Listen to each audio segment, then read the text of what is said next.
Oke, saya taruh ininya ya, lagunya ya di sini ya.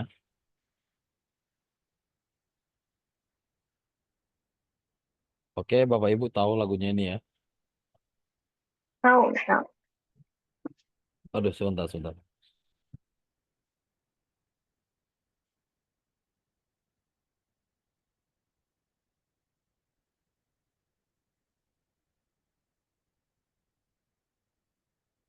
Oke,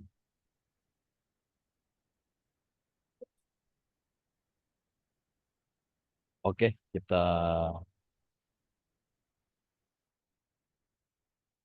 aduh.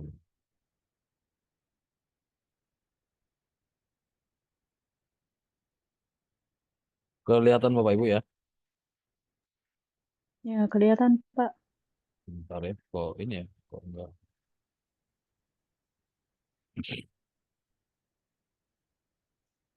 Oke, kita mulai ibadah kita Bapak Ibu. Kita nyanyikan satu pujian saat aku di hadapan. Saat aku di Di hadapanmu hadapanmu berselimuti berselimuti kehadiranmu, kehadiran pancaran pancarkan keagunganmu, keagungan nikmat surga, nikmat nikmat surga surga penuhi penuhi hatiku. hatiku Api surah curah api di kemuliaan kemuliaan-Mu membakar membakar kasihku kasih padamu, padamu berkobar roh untuk untuk melayani melayani untuk di mengabdi sepenuh padamu. sekali lagi katakan saat Saat aku di aku di hadapan hadapanmu, terselimuti selimuti kehadiranmu, kehadiratmu, pancaran pancarkan keagungan, keagunganmu, nikmat surga nikmat surga penuh penuhi hatiku, hatiku. curahan Surah keagungan, kemuliaan-Mu membakar kasihmu kasihku padamu, padamu berkobar berkorban untuk melayani melayani untuk mengabdi di sepenuh sepenuh padamu.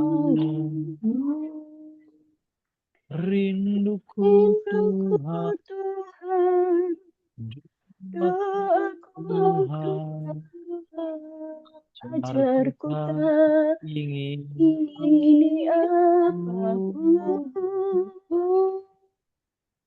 rinduku Rinduku Tuhan, Tuhan, doaku doaku Tuhan, aku tetap di tinggal di hati, hadirat-Mu. rinduku Tuhan, rinduku Rinduku Tuhan, doaku doaku Tuhan, ajarku tak ajarku tak ingin ingini apapun. rinduku Tuhan, Tuhan, aku doaku tuh Tuhan, tetap tetap di tinggal di hadirat. hadirat-Mu.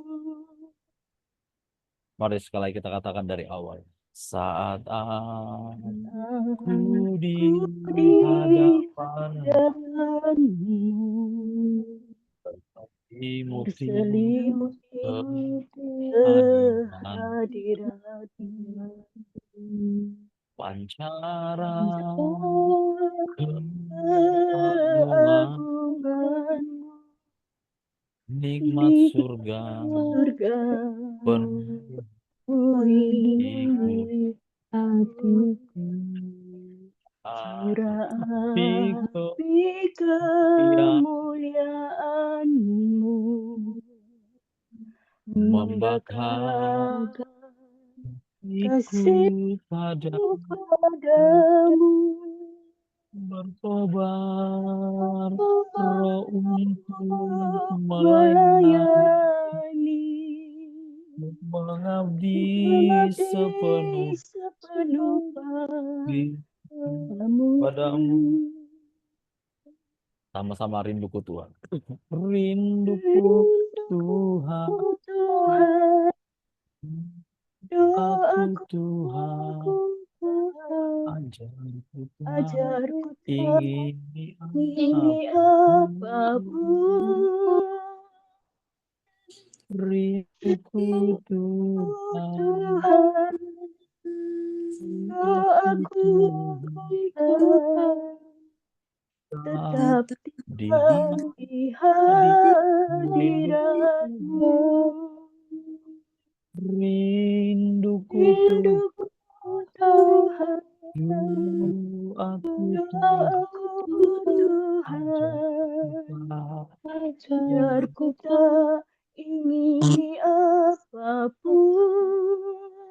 Rinduku Tuhan, doaku tetap tinggal Tetap di tinggal di hadirat-Mu. tetap tinggal Tetap tinggal tinggal di di hati, hadirat-Mu. tetap tinggal Tetap tinggal di di hadirat-Mu. haleluya. Kami menyembahmu, Kami menyembahmu, haleluya. Kami menyembahmu, surga. Ini rindu kami, rindu kami,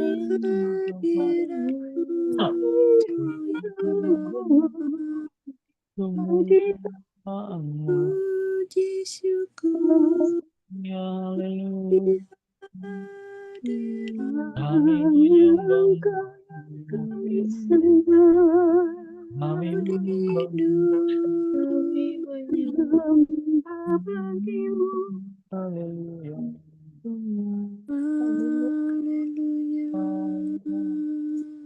Terpujilah nama-Mu Bapa di surga, Bapa dan Tuhan kami Yesus. Kami berpuji dan hormat, Engkau yang terpuji, satunya Bapa, satu-satunya Allah, yang disembah, Yesus satu-satunya Tuhan yang mulia. haleluya. Haleluya. Bapa kami menyembahmu, Bapa kami menyembahmu. Tiada Allah seperti-Mu, tiada Allah seperti-Mu. Bapa menyembahmu, kami menyembahmu.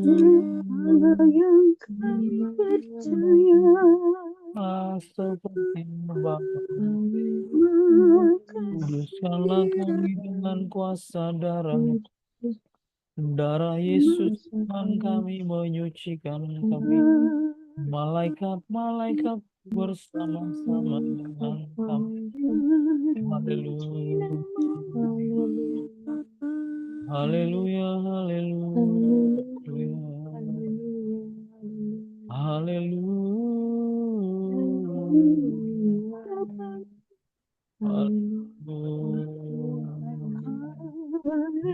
rinduku Tuhan, rinduku aku Tuhan, ajarku tak ingini apapun, rinduku Tuhan, tetap tinggal di hadiratmu.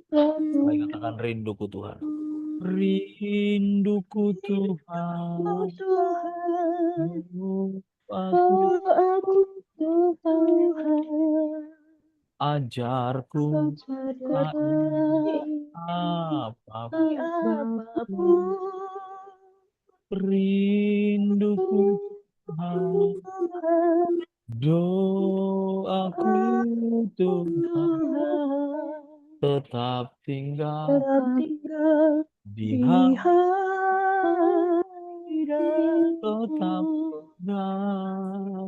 tetap tinggal di hadiratmu. Bapa di dalam surga, kami mau mendengarkan firman-Mu. Kami mau belajar kebenaran-Mu.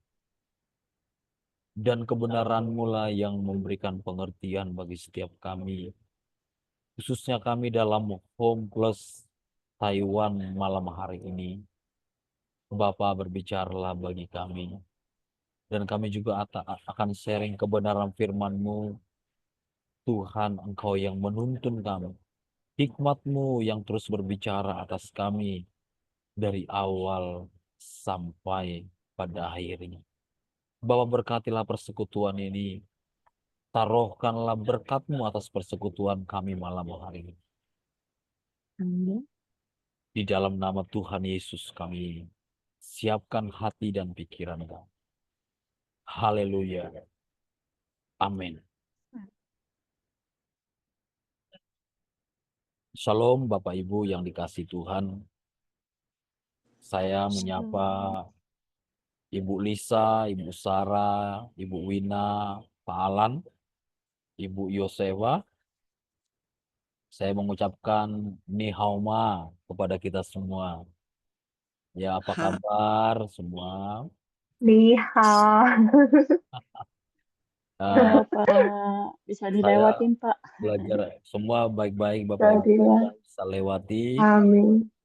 Memang dunia ini tempat sementara.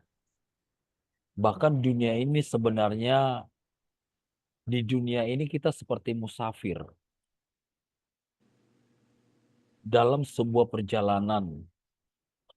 Dan tujuan kita bukan dunia ini.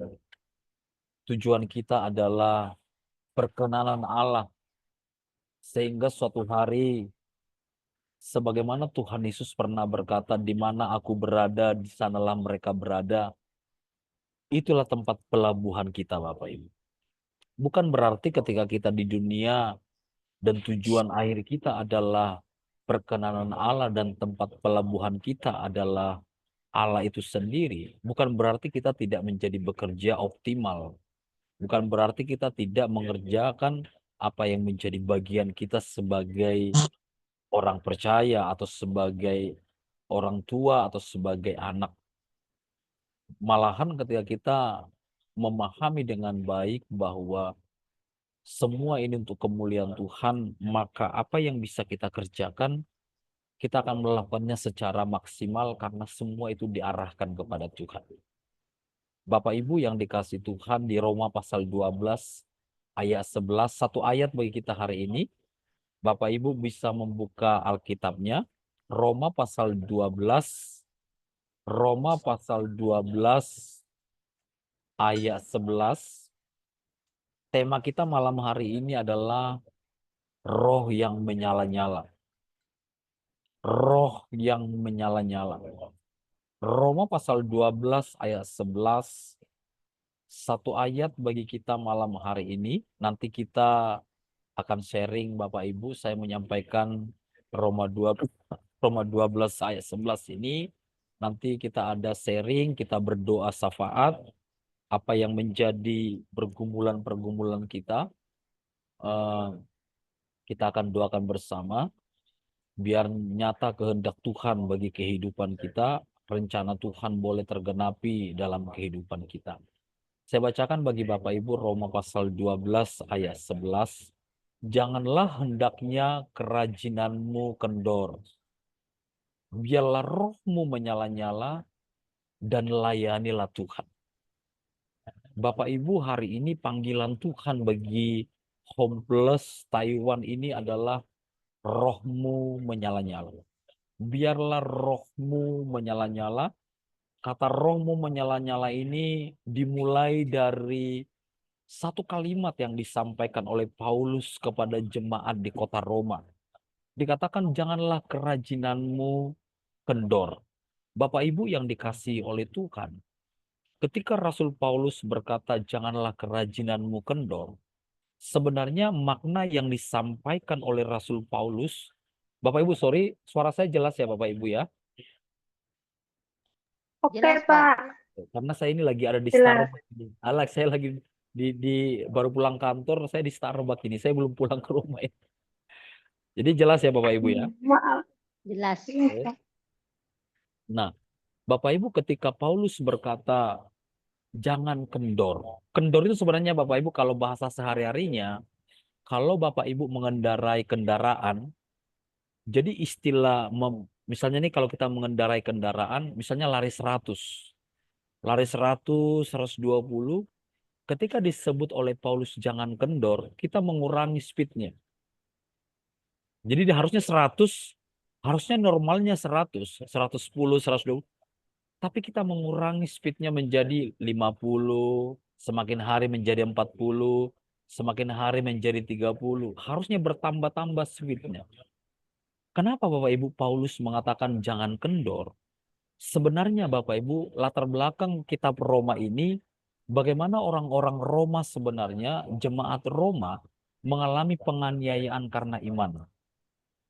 Jadi orang-orang Roma ini tidak bersalah, tidak melakukan kesalahan, tidak melanggar hukum, tidak membuat keributan di keramaian.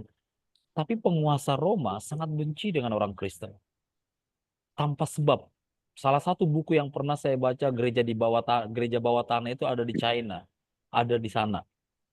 Gereja bawah tanah. Saya membaca buku dulu, salah satu buku yang saya baca, The Hidden Stones. Saya membaca buku ketika kuliah, ada The Hidden Stones. Buku batu-batu yang tersembunyi. Itu merujuk kepada gereja bawah tanah. Jadi kalau ketahuan misalnya kalau ketahuan melanggar hukum atau yang dianggap pemerintah sana tidak sesuai dengan hukum mereka, maka akan dikejar-kejar dan dibunuh. Ini pernah terjadi di kota Roma, Bapak Ibu. Kaisar itu sangat benci dengan orang Kristen. Bahkan terkenal dulu ada raja yang bernama Nero. Ada raja yang bernama Nero yang sangat sombong sekali berkata, dia lebih terkenal dari Yesus. Dan dia membuat orang-orang Kristen itu menjadi korban bulan-bulanannya. Bayangkan dia menangkap orang Kristen dan membunuhnya, dan mayatnya itu ditaruh di kepalanya dan dinyalakan dengan api. Dibuat menjadi seperti lampu taman. Untuk menjadi sebuah kesaksian atau untuk menjadi peringatan bagi orang Kristen, kalau engkau tidak atau kalau engkau masih percaya kepada Tuhan, engkau pasti akan mengalami hal yang sama. Itu membuat ciut mereka. Sehingga yang tadi 100, 200 speednya, karena keadaan-keadaan itu membuat mereka menjadi takut. Tidak sedikit yang meninggalkan Tuhan. Ini terjadi di berbagai pelosok bangsa ketika Injil mulai dianiaya, orang-orang yang percaya dia, mereka mengurangi speednya. Ini sebenarnya pengertian jangan kendor itu. Jangan kurangi speedmu. Jadi Paulus ingin mengatakan, dia menyadari betul Paulus juga mengalami penderitaan karena Yesus, karena Injil. Tapi Paulus menyampaikan kepada jemaat, jangan kurangi speedmu. Jangan kurangi semangatmu. Jangan kurangi apa yang biasanya engkau lakukan dalam mengiring Tuhan. Sekalipun ada penganiayaan, ada kesulitan-kesulitan. Kadang-kadang Bapak Ibu ketika orang percaya mengikut Yesus, ada yang tak kunjung sembuh penyakitnya, doanya tak kunjung dikabulkan, bahkan penghidupan sehari-hari sangat sulit didapatkan. Dia tidak kunjung naik jabatan, orang yang tidak takut Tuhan naik jabatan. Kadang-kadang ada orang Kristen itu yang merasa ya udahlah biasa-biasa saja dari orang Kristen. Toh juga seperti ini. Tapi tadi ketika saya tanya tadi Bapak Ibu apa kabar, semua bisa dilewati. Ini menunjukkan apa? Tidak ada kekendoran dalam diri Bapak Ibu, apapun yang kita jalani. Tadi saya katakan kita ini seperti musafir sebenarnya di tengah-tengah dunia ini. Jadi keadaan kita, sukacita kita, semangat kita sebenarnya tidak ditentukan, tidak dikondisikan oleh di mana kita berada, apakah itu keadaan, apakah itu tempat, apakah itu suasana diri kita yang ada di dalam apa di lingkungan kita. Jadi kita tidak ditentukan, speednya kita tidak dipengaruhi oleh cuaca kira-kira seperti itu. Oleh karena itu Paulus berkata jangan kendor dan dikatakan apa? Biarlah rohmu menyala, biarlah rohmu menyala-nyala. Dalam bahasa Yunaninya Bapak Ibu, roh menyala-nyala itu jeontes. Jeontes itu dari kata jeo, jet e-o. Jet itu joro e-o. Jeo itu seperti gini Bapak Ibu. Seperti air yang mendidih. Bapak Ibu kalau pernah masak air, kita pasti semua pernah masak air Bapak Ibu. Pasti semua manusia walaupun dia nggak pintar masak makanan-makanan yang enak, tapi pasti air bisa dimasak. Tidak ada gosongnya kalau masak air. Nah, kalau ibu melihat memasak air, kan itu kan Bapak Ibu mendidih itu. Mendidih. Jadi dikatakan apa? Jeontes kata Paulus. Biarlah engkau walaupun misalnya suasananya dingin, cuaca dingin membeku kasih orang sangat membeku di tengah-tengah Roma, Paulus mengatakan apa? Biarlah engkau tetap menyala-nyala seperti air yang biarlah engkau tetap menyala-nyala seperti apa? Air yang bergolak. Jadi air yang sedang berbunyi, yang sedang matang itu, jadi bunyi air Bapak Ibu misalnya, pernah nggak Bapak Ibu, Gemuruh itu. pernah nggak Bapak Ibu mendengar air yang mendidih itu Bapak Ibu? Jadi kalau misalnya kita melihat memasak air, air itu ada yang mendidih.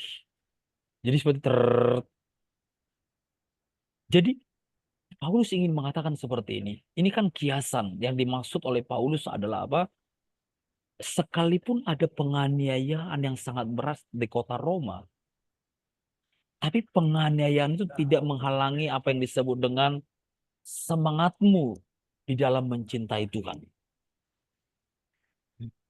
Semakin dingin, Alkitab mengatakan kasih Allah, kasih kasih sesama manusia di akhir zaman atau kasih antar manusia di tengah-tengah dunia ini sangat dingin.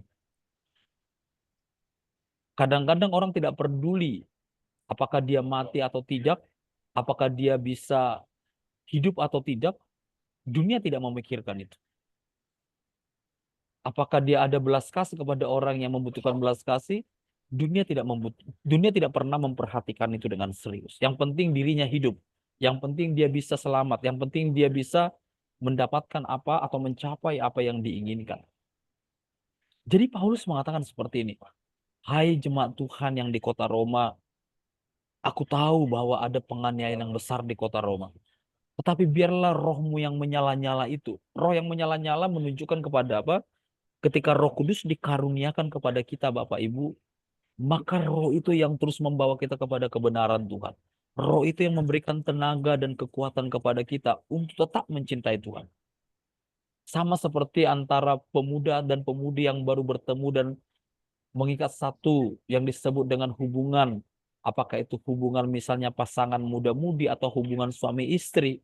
Dia baru menikah atau baru jadian sebagai pasangan muda-mudi yang disebut dengan cinta mula-mula.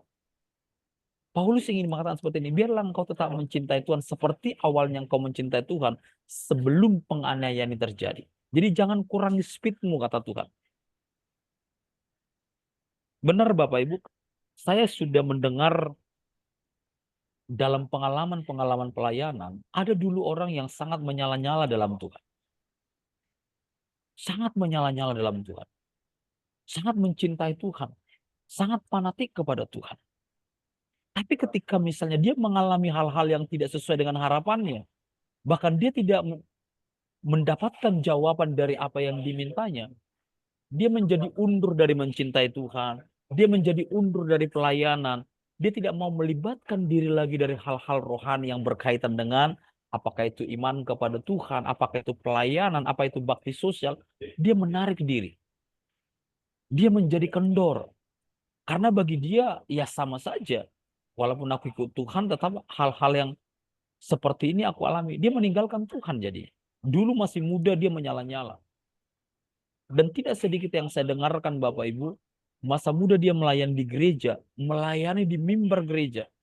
Tapi ketika dia menikah dengan orang yang tidak percaya kepada Tuhan. Bukan saja meninggalkan pelayanan, tapi dia meninggalkan imannya karena sulitnya keadaan, apakah itu ekonomi. Dan tidak jarang anak-anak muda orang Kristen itu meninggalkan Tuhan karena menikah dengan seorang perempuan atau laki-laki yang tidak percaya kepada Tuhan. Ini bukan hanya kendor, ini murtad. Tetapi orang yang kendor setiap hari menurunkan misalnya speednya hanya 100, besoknya 90, besoknya 80 sampai ke 0, dan bahkan menjadi min. Ini orang yang bisa meninggalkan Tuhan. Oleh karena itu Paulus memberikan peringatan. Jangan kendor. Biarlah engkau menyala-nyala.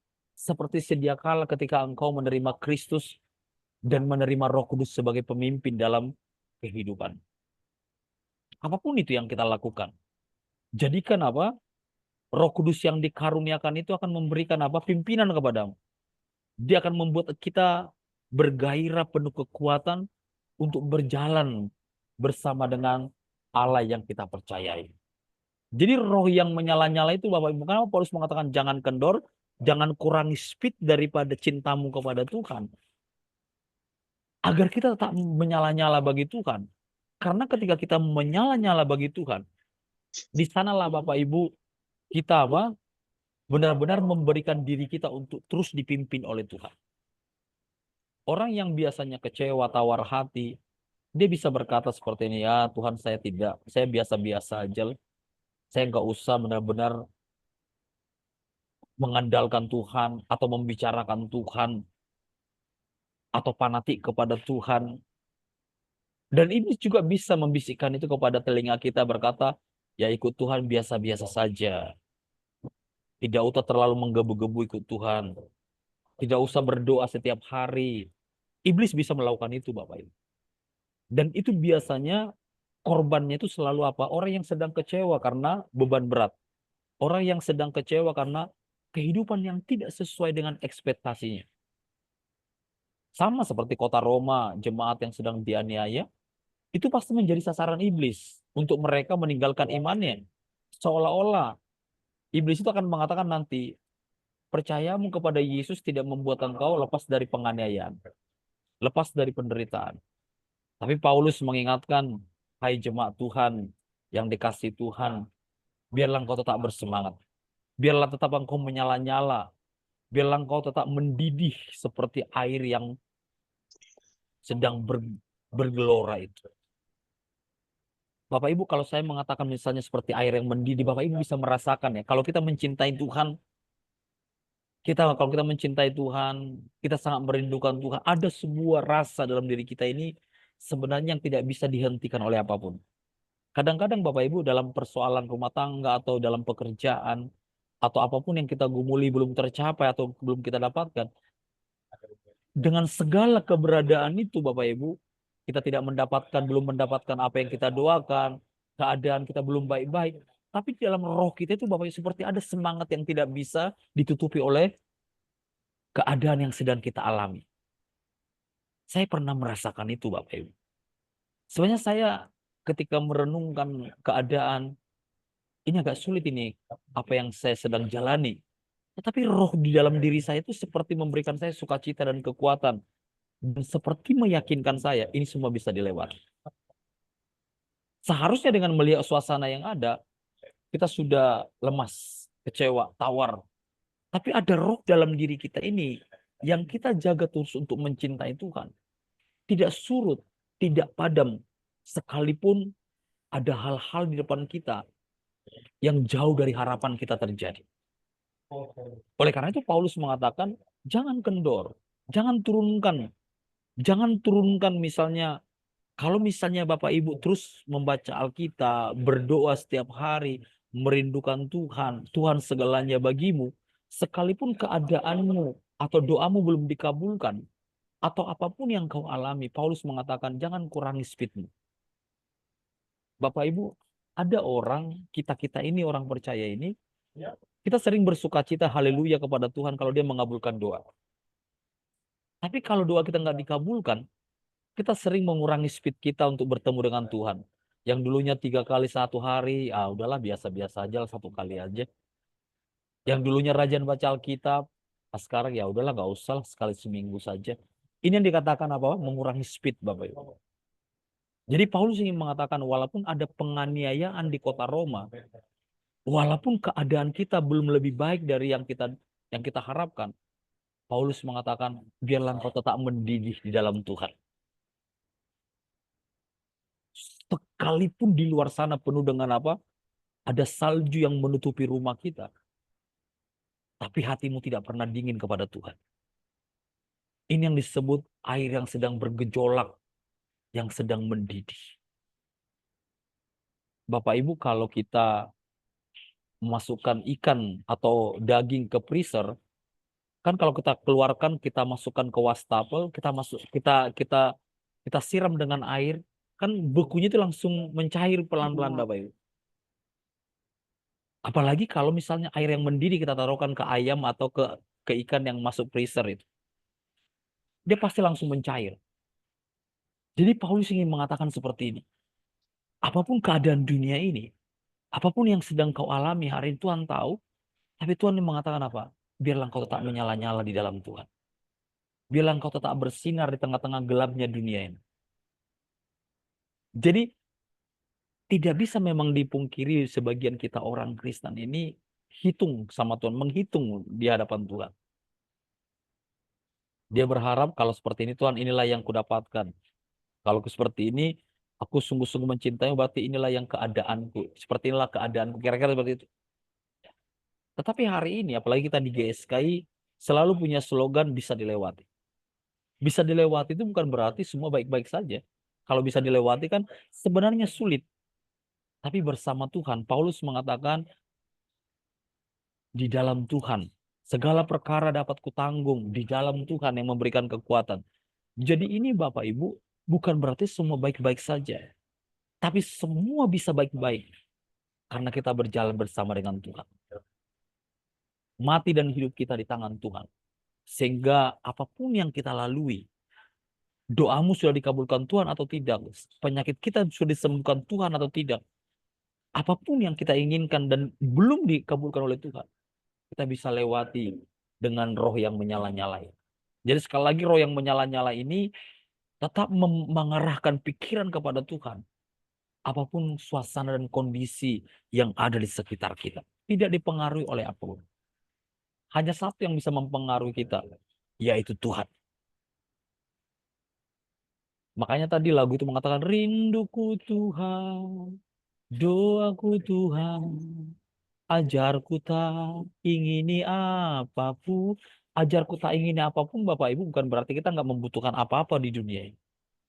Tapi fokus daripada kehidupan kita, bukan apa yang bisa kita sentuh di dunia ini. Tapi apa yang berkenan kepada Allah untuk bisa kulakukan. Ini Bapak Ibu seperti orang mati sebenarnya. Orang mati itu kan nggak bisa diganggu orang, Bapak Ibu. Makanya kenapa dikatakan Alkitab, kita harus mati dalam Tuhan. Karena orang mati itu nggak bisa diganggu oleh apapun, Bapak Ibu. Apakah itu ketersinggungan, apakah itu penderitaan, apakah itu ketidakpuasan, apakah itu kekecewaan, tidak bisa menghampiri kita lagi. Karena sudah mati. Bapak Ibu, saya pernah mengalami tangan mati rasa sementara. Misalnya kalau kita tidur, kan kadang-kadang kalau istri kita itu bisa tidur di pundak kita, Bapak Ibu. Ketiduran setengah jam, itu tangan kebas itu, Bapak Ibu. Pernah Bapak Ibu ya, kalau Bapak Ibu tidur di pundak di dadanya suami, setengah jam itu Bapak Ibu, laki-laki itu pura-pura nggak kebas, itu kebas. Jadi kalau kita pencet itu pundak kita atau tangan kita yang sedang ketindih selama 30 menit lah kita taruh, itu kebas. Jadi kalau makanya kenapa disebut kita mati bagi dosa? Artinya kita tidak punya niat lagi atau tidak bisa dosa lagi menggoda kita. Dosa itu nggak bisa menang untuk menggoda kita karena sudah mati bagi Tuhan. Nah, ini yang disebut apa? Tetap memfokuskan diri kepada Tuhan apa? Bayangkan Bapak Ibu, sebesar apapun godaan yang ada, tetap kita menyala-nyala. Jadi dinginnya dunia ini, dinginnya kasih dunia ini, suasana apapun yang ada di dunia ini tidak tidak bisa lagi menggoyangkan kita Bapak Ibu. Godaan-godaan dosa, banyaknya godaan-godaan untuk berbuat dosa karena roh kita yang menyala-nyala mencintai di hadapan Tuhan tidak akan bisa lagi menjatuhkan kita Bapak Ibu. Apapun yang kita alami, kita tinggal berkata kepada Tuhan, Tuhan ini keadaan. Makanya Tuhan pernah mengatakan, serahkanlah segala khawatirmu kepada Tuhan. Serahkanlah segala rindumu kepada Tuhan. Kita bisa merasakan apa yang ada dalam diri kita, di sekitar kita, apa yang sedang terjadi dalam diri kita. Tapi kita tidak terganggu lagi keadaan itu. Kita hanya menyerahkan diri itu kepada Tuhan, menyerahkan segala sesuatunya kepada Tuhan. Saya Bapak Ibu semenjak tahun 99 saya bertobat. Berarti udah 26 tahun saya bertobat. Semakin tahun saya semakin menyadari. Dulu ketika saya mengalami goncangan atau saya merasa doa saya nggak dikabulkan Tuhan, ada sebuah dalam pikiran dan hati seperti nggak puas, seperti Tuhan mengabaikan. Tapi dari tahun ke tahun berjalan bersama dengan Tuhan, Bapak Ibu, kalau kita berdoa, kita hanya percaya Tuhan mendengarkan doa kita dan Tuhan akan mengabulkan sesuai dengan kehendaknya. Sehingga tidak menjadi masalah bagi kita, cepat atau lambat, tidak atau dijawab doa kita oleh Tuhan. Kita terus mengarahkan diri kepada Tuhan. Karena kita apa? Menyala-nyala di hadapan Tuhan. Roh kita mendidih untuk menyatakan cinta kita di hadapan Tuhan. Dengan tanda misalnya kita tidak kecewa atau tidak berdosa di hadapan Tuhan.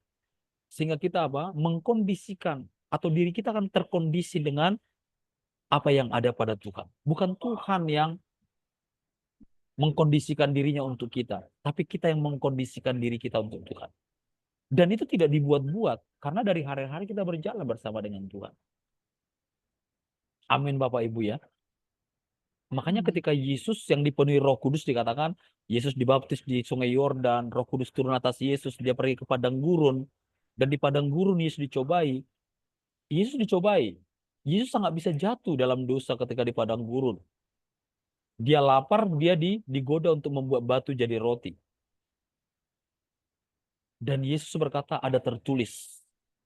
Tidak ada satupun niat Yesus untuk melanggar firman Allah itu. Sekalipun dia membutuhkan makanan, iblis itu berkata, kalau engkau anak Allah, Yesus anak Allah. Buatlah batu ini menjadi roti. Yesus sangat bisa melakukan itu. Tapi Yesus seperti mati bagi dosa. Dia sudah tidak lagi bisa diganggu oleh dosa. Dia hanya mengatakan ada tertulis. Demikian juga kita Bapak Ibu. Demikian juga kita. Kita seperti buta dan bisu kepada dosa yang melambaikan tangannya kepada kita. Jadi kita seperti kacamata kuda Bapak Ibu. Yang diarahkan mata dan pikirannya kepada Tuhan. Kalau kita melihat Daniel, Bapak Ibu, dikatakan Daniel itu mempunyai roh yang luar biasa, roh yang menyala-nyala. Di istana raja, Daniel ditawari makanan raja yang dipersembahkan kepada dewa-dewa. Daniel memilih untuk tidak menajiskan dirinya dengan makanan itu. Dan apa yang terjadi? Sekalipun nyawa Daniel terancam di istana raja, dimasukkan ke gua singa, tapi Daniel tidak ada gentarnya satupun, sedetik pun kepada apa yang dihadapinya. Dia seperti mati. Raja berkata sembah aku, Sadrak Mesak Abednego disuruh menyembah raja. Mereka hanya berkata seperti ini. Ada sebuah ungkapan populer Sadrak Mesak Abednego. Sekalipun Allah bisa menolong kami, Allah bisa melepaskan kami dari api ini, tapi sekalipun Allah tidak melepaskan kami dari api ini, kami tidak akan pernah menyembah patung rajaku. Ini seperti mati nih Bapak Ibu. Tidak bisa digoda oleh dosa. Roh yang menyala-nyala itu Bapak Ibu membuat kita tidak bisa digoda oleh dosa. Roh kita peka. Kita langsung tahu. Ini menyakiti Tuhan atau tidak. Ini sesuai kehendak Tuhan atau tidak. Dan kalau kita tahu ini kehendak Tuhan. Kalau ini kita tahu ini menyukakan hati Tuhan. Kita memilihnya Bapak Ibu. Itu roh yang menyala-nyala. Bukan padam. Roh yang padam itu Bapak Ibu. Kan di dalam Alkitab ada roh yang padam. Ada roh yang roh apa? Ada yang padam, roh itu padam. Ada yang mendukakan roh, baru undur roh. Jadi dalam keadaan roh dalam diri manusia itu Bapak Ibu ada 3 bagian. Disebut roh yang menyala-nyala. Kemudian roh yang padam. Kemudian dikatakan apa? Mendukakan roh. Biasanya roh yang padam itu Bapak Ibu, ini yang tadi, kendor itu Bapak Ibu. Roh kita itu menyala-nyala. Mencintai Tuhan itu kita gambaran kita begitu semangatnya mencintai Tuhan. Itu roh yang menyala-nyala. Roh yang padam itu ketika kita mulai apa? Mulai kompromi dan mulai menghitung betapa sulitnya kehidupan menjadi orang percaya. Betapa banyaknya tantangan menjadi orang percaya. Sehingga kita mengurangi speed. Itu roh padam. Roh berduka ketika kita mulai apa? Tidak peduli lagi terhadap perasaan dan pikiran Tuhan. Sehingga kita mulai hidup dalam dosa. Tidak mau lagi beribadah kepada Allah dengan sungguh-sungguh seperti dulu. Roh itu berduka. Terakhir nanti roh itu undur. Sama seperti misalnya Saul. Raja Saul ketika dia melakukan pelanggaran di hadapan Tuhan, maka dikatakan roh itu undur dari Saul. Kemudian dikatakan Yudas dirasuk oleh setan. Artinya bahwa ketika seseorang dirasuk oleh setan, maka roh kudus itu sudah undur dari orang itu. Nah, tetapi Paulus hari ini berkata kepada kita, biarlah rohmu menyala-nyala. Agar apapun yang kita hadapi di ke depan ini Bapak Ibu, fokus kita ada kepada Allah. Tidak peduli seberapa beratnya kehidupan berjalan bersama dengan Tuhan.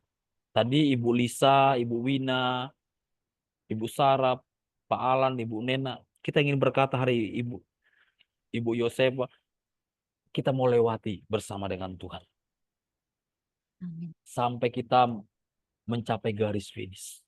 Kemudian dikatakan tadi oleh Paulus, jangan kendor, biarlah rohmu menyala-nyala, dan dikatakan apa? Dan layanilah Tuhan Bapak Ibu. Kalau kita tidak mengurangi speed kita di hadapan Tuhan apapun yang terjadi, kita tetap hidup di dalam cinta kita kepada Tuhan apapun yang sedang kita hadapi. Dengan cara inilah Bapak Ibu kita dapat melayani Tuhan. Melayani Tuhan itu Bapak Ibu bukan hanya ketika orang mengambil bagian dalam pelayanan mimbar. Atau dia mempunyai jabatan pendeta kah, aktivis kah. Itu adalah salah satu bagian dari pelayanan. Tetapi pelayanan yang dimaksud oleh Alkitab sesungguhnya adalah apa? Pelayanan itu adalah bagaimana dirimu melalui kehidupan kita, nama Tuhan disenangkan. Tuhan disenangkan. Jadi apapun profesi kita, Bapak, tidak semua orang harus jadi pendeta. Tidak semua orang harus jadi dosen. Tidak semua orang harus jadi aktivis. Ada orang yang tidak bisa jadi aktivis karena apa? Dia punya kegiatan yang tidak bisa ditinggalkan. Misalnya dia punya schedule yang tidak bisa digeser. Dari Tuhan berkatnya. Dan dia mengerjakan banyak hal di hari-hari. Kalau dia satu harian di gereja, dia tidak bisa meninggalkan. Misalnya dia tidak bisa mendampingi orang-orang yang membutuhkan pertolongannya. Sehingga dia tidak mengambil bagian dalam jabatan aktivis gereja. Tetapi hidupnya adalah persembahan bagi Tuhan. Hidupnya adalah pekerjaan Tuhan. Hidupnya adalah pelayanan bagi Tuhan. Makanya Paulus mengatakan, hai jemaat di kota Roma, sekalipun ada penganiayaan yang kau alami, biarlah engkau jangan mengurangi speedmu, jangan mengurangi cintamu kepada Tuhan. Agar engkau bisa melayani dia. Atau hidupmu inilah yang menyala-nyala ini, yang tidak mengurangi speedmu di hadapan Tuhan. Dengan cara itulah engkau bisa mempersembahkan hidupmu sebagai kesenangan bagi Tuhan. Jadi apapun pekerjaan Bapak Ibu, sebagai ibu rumah tangga, sebagai pengusaha, apapun itu adalah pelayananmu Bapak Ibu. Kehidupan kita adalah pekerjaan kita. Saya sebagai dosen, sebagai pendeta, memberitakan firman, mempersiapkan hamba-hamba Tuhan, anak-anak muda menjadi hamba Tuhan, itu adalah pelayanan, itu adalah persembahan saya kepada Tuhan. Saya akan mengajar dengan sungguh-sungguh, saya akan menyampaikan firman sesuai dengan kehendak Tuhan. Itu adalah persembahan saya kepada Tuhan. Persembahan Bapak Ibu adalah ketika apa yang menyenangkan hati Tuhan melalui profesimu sebagai ibu kah, sebagai istri kah, sebagai suami kah, sebagai profesional kah. Itu persembahanmu Bapak Ibu. Oleh karena itu pernah Paulus mengatakan ke jemaat Kolose, apapun yang kau lakukan, lakukanlah itu seperti kepada Tuhan. Karena apa yang kita lakukan hari ini Bapak Ibu itulah pelayanan kita. Jadi tidak ada satupun di antara orang percaya itu yang menjadi apa? Yang menjadi penonton, berpangku tangan tanpa melakukan sesuatu bagi Tuhan. Karena segala sesuatu yang diberikan Tuhan kepada kita, sesungguhnya Bapak Ibu itu menjadi sarana atau alat di tangan Tuhan untuk menyatakan kebaikan, pertolongan, dan keselamatan yang berasal daripada Tuhan di tengah-tengah dunia kepada siapa Tuhan memberikan kesempatan untuk kita jumpai dan layani Bapak Ibu. Amin Bapak Ibu. Jadi Amin. bukan hanya pendeta dan aktivis saja yang melayani Tuhan. Tadi di ayat yang saya baca tadi Bapak Ibu dikatakan apa? Janganlah hendaknya kerajinanmu kendor, biarlah roh menyalanya dan layanilah Tuhan. Jadi layani Tuhan itu Bapak Ibu, segenap hidupmu yang menyala-nyala bagi Tuhan ini. Cintamu kepada Tuhan tidak undur atau tidak kendor sekalipun banyak tantangan, itu adalah pelayananmu di hadapan Tuhan. Jadi apapun itu Bapak Ibu, yang bisa kita lakukan. Bapak Ibu masih ingat janda yang miskin itu? Janda yang miskin itu ketika Tuhan Yesus melihat persembahan yang kecil, Tuhan mengatakan ini persembahan yang terbaik. Jadi bukan tentang banyak atau tidaknya Bapak Ibu, tapi motivasinya. Orang kaya itu memberikan banyak persembahan, memang dia punya uang banyak. Tapi orang miskin ini, janda miskin ini memberikan persembahan. Dia tidak punya uang, sedikit uangnya. Tapi motivasinya dia adalah ingin memberikan persembahan kepada Tuhan. Sekalipun mungkin besok tidak bisa lagi dia makan karena udah habis uang. Tapi motivasinya, dia ingin memberikan persembahan kepada Tuhan. Tuhan Yesus mengatakan ini persembahan yang terbaik. Jadi ketika hidup kita ini Bapak Ibu kita menyadari semua apa yang kita lakukan atau hidup kita ini menjadi pekerjaan Tuhan. Berarti apapun yang kita lakukan untuk kemuliaan Tuhan. Tuhan ingin mengatakan kepada kita seperti kepada janda miskin itu. Ini persembahan yang terbaik. Ini pelayanan yang terbaik. Jadi pelayanan yang terbaik Bapak Ibu bukan berarti satu hari kita di gereja Senin sampai dari pagi sampai malam. Bisa aja kita pagi sampai malam di gereja karena ada sebuah tugas yang kita sudah emban sebagai pelayan Tuhan. Tapi terbaik atau tidak sebuah pelayanan tidak ditentukan berapa lama kita di gereja. Tapi seberapa kita menyala-nyala di hadapan Tuhan dalam mencintai dan menyadari apapun yang kita lakukan melalui kehidupan kita, biarlah ini untuk kemuliaan Tuhan. Inilah yang disebut oleh Paulus, layanilah Tuhan. Bapak Ibu atau ibu-ibu yang paling banyak ini, ketika engkau mengajar anakmu, ketika engkau mencintai anakmu, mencintai suamimu, melakukan apapun dalam nama Tuhan, itu melayani Tuhan. Amin Bapak Ibu ya. Amin. Jadi kita yang beriman menyala-nyala di hadapan pasti menghasilkan perbuatan-perbuatan baik Bapak Ibu. Orang percaya itu, orang bertobat itu pasti menjauhkan diri dari kejahatan dan melakukan apa yang benar di hadapan Tuhan.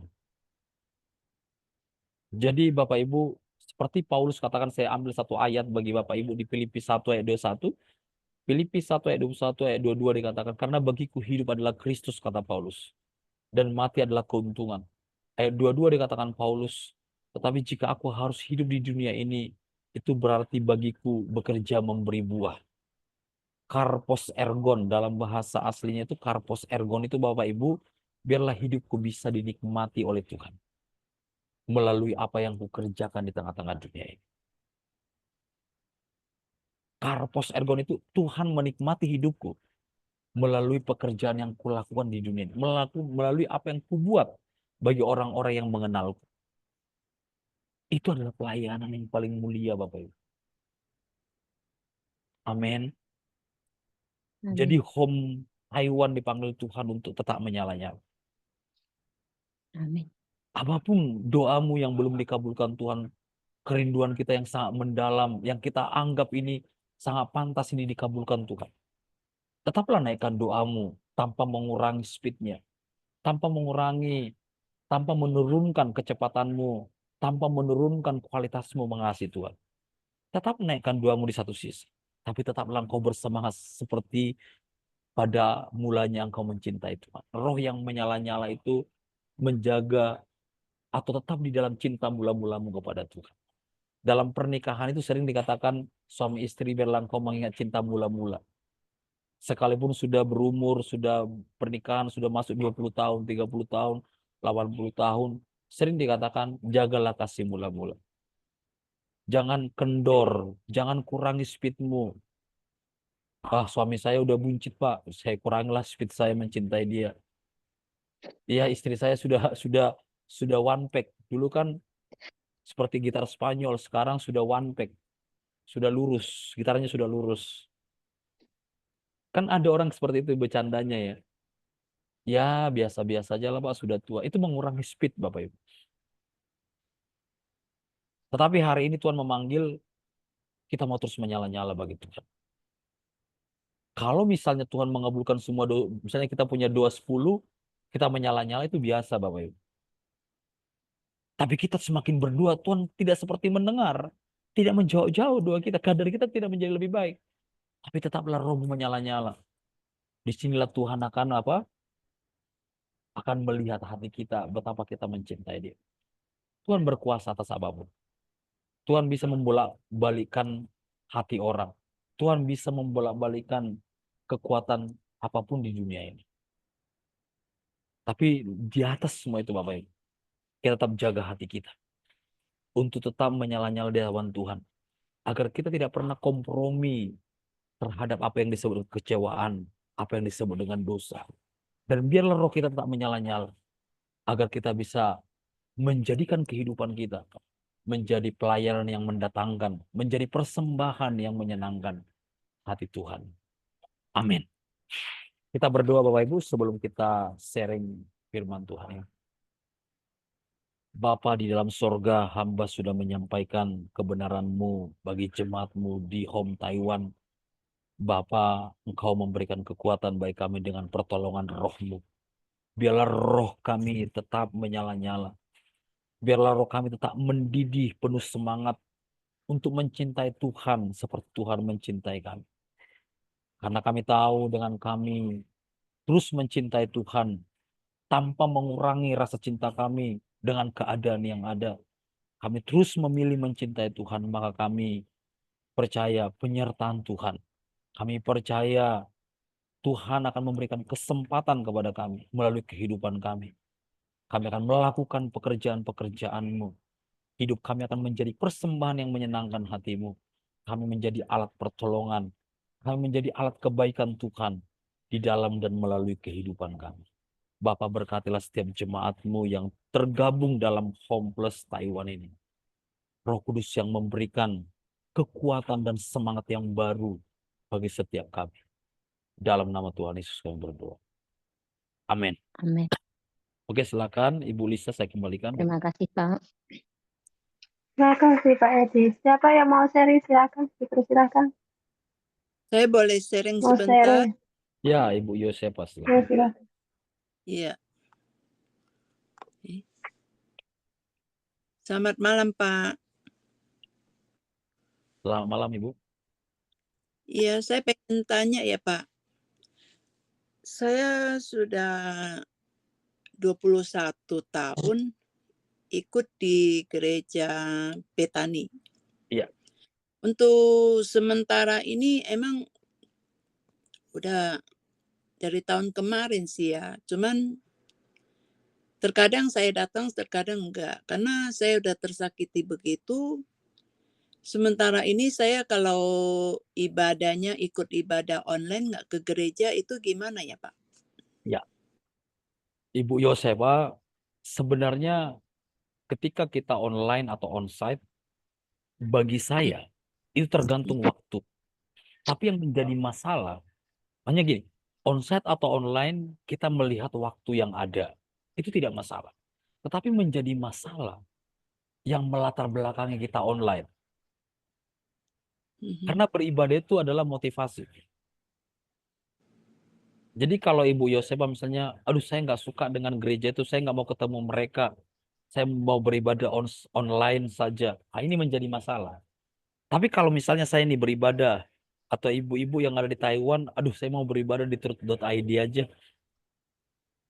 Karena saya lebih masuk mengerti kebenaran firman Tuhan di truth.id. Ah, motivasinya kan karena ingin mengerti. Tapi kalau motivasinya, aduh saya nggak suka ketemu orang itu. Ah, Tuhan mengatakan apa? Kita harus melepaskan pengampunan kepada mereka. Nah, ketika kita menjadi tidak beribadah gara-gara orang itu, ini yang disebut kendor, mengurangi speed. Biasanya Ibu Yosefa itu terdepan dalam beribadah secara onsite. Tapi karena kecewa, ini yang dikatakan tadi, harusnya kan speednya, kencangnya Ibu Yosefa itu 100 km per jam. Tapi karena orang-orang ini menjadi 30 km per jam. Jadi bukan tentang onsite atau online-nya, tapi apa yang melatar belakang kita online atau onsite. Kira-kira gitu Bu Yosef. Emang itu dari tahun kemarin tuh ya, gimana ya? Saya tuh emang udah 21 tahun saya di gereja situ. Makanya saya tuh sebetulnya saya udah pengen pindah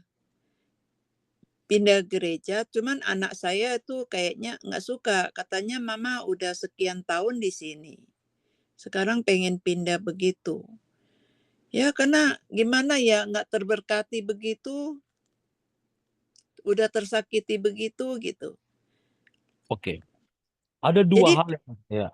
nggak ada berkat gitu. Jadi pulang kayaknya kosong. Nggak di pikiran nggak kebawa apa-apa gitu. Jadi ada dua hal yang harus Ibu Yosefa lakukan. Pertama, Mhm. Ibu Yosefa harus menyelesaikan keadaan ini di hadapan Tuhan. Ibu Yosefa harus menyampaikan kecewanya Ibu Yosefa. Apa yang membuat Ibu Yosefa kecewa harus disampaikan kepada Tuhan. Tuhan. Udah, Nah, ya. setelah itu Ibu Yosefa harus melepaskan pengampunan kepada orang yang menyakiti itu. Udah Ketiga, saya mhm. ketika Ibu Yosefa sudah mengampuni dan keadaan orang-orang sekitar itu tidak mengganggu lagi Ibu Yosefa, coba Ibu Yosefa kembali lagi onsite mencobanya. Ini menjadi seperti C ombak. Kalau orang Indonesia bilang C ombak. Kira-kira saya masih terluka atau tidak? Nah, kalau misalnya masih terluka, berarti Ibu Yosefa harus datang ke Tuhan. Tuhan, saya masih terluka. Tapi Tuhan akan memberikan kekuatan. Jadi misalnya suatu hari Ibu Yosefa keluar pun dari gereja itu, harus dimulai dari apa? Sudah menyelesaikan permasalahan itu di sana.